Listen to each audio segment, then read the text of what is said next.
As I pulled to a stoplight one night last week in central Philadelphia, Adrienne, a young woman in her early 20s, hobbled across the street in a semi-inebriated state to meet me. Her brown hair falling messily into her face, she stared hard at her phone as if focusing were a chore, and then bent low to peer into my car, her gaze glassy but skeptical. "Kenita?" she asked through the window, as though my profile on her phone was a hoax. When I greeted her, her relief was so familiar, so palpable, one would have thought she'd just shed a 50-pound rucksack from her slim shoulders. Her reaction was understandable in light of the statement she made next. "Oh, my God, I'm so happy I got a lady Lyft driver," Adrienne declared, plopping down in the back. She punctuated her point by patting my seat, perhaps as confirmation that I really was in the car and not a mirage she had imagined under the influence. I smiled and said, "Yeah, girl, I get it. Let's get you home safe," and set off for her destination. The truth is, Adrienne had no idea just how much I do get it. As a part-time Lyft driver who has given nearly 1,400 rides, in my experience, for every 10 female passengers I pick up, at least 3 make gender-based comments in support of riding with me. When I drive at night, I've observed so many faces lighting up when they see me at the wheel. I joke that I should don robes and a halo, the guardian angel of women rideshare passengers. When I first joined the Lyft community last year, I wondered, naively, what all the excitement was about. Female passengers don't know a thing about me, I don't know a thing about them, and we've never seen each other before. Why did women passengers feel an instant kinship with me? Was our gender identification that strong, our mutual possession of fallopian tubes enough to bridge any racial, cultural, or economic divide that separated us? And were male members of the rideshare community behaving that badly?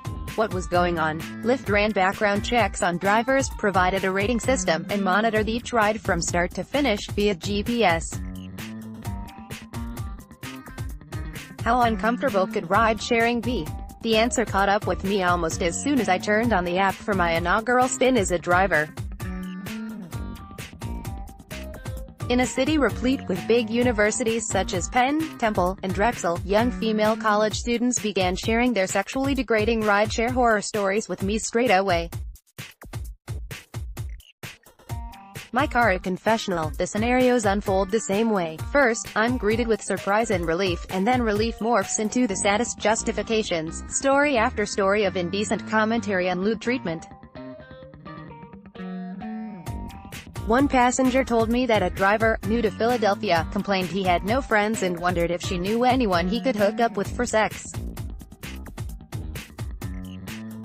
Another passenger shared that she had been so unnerved by a driver's reaction to her avatar, she later took the photo down. He wouldn't stop talking about how I looked, even though I made it clear I wasn't interested. I wanted to cancel the ride, but I was scared to piss him off. And still another shared that once, while falling asleep in the back of a Lyft line, the app's carpool option, she awoke to a fellow passenger, one completely unknown to her, rubbing her thigh, his hand creeping toward her genitals. When she yelped and told the driver what happened, he gave her an awkward laugh and made no effort to kick the pervert out.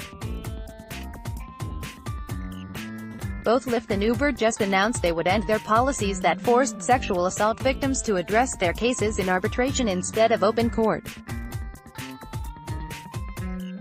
As a driver who sees firsthand the fear female passengers experience as they use ride-sharing apps, I think Lyft and Uber owe the community more.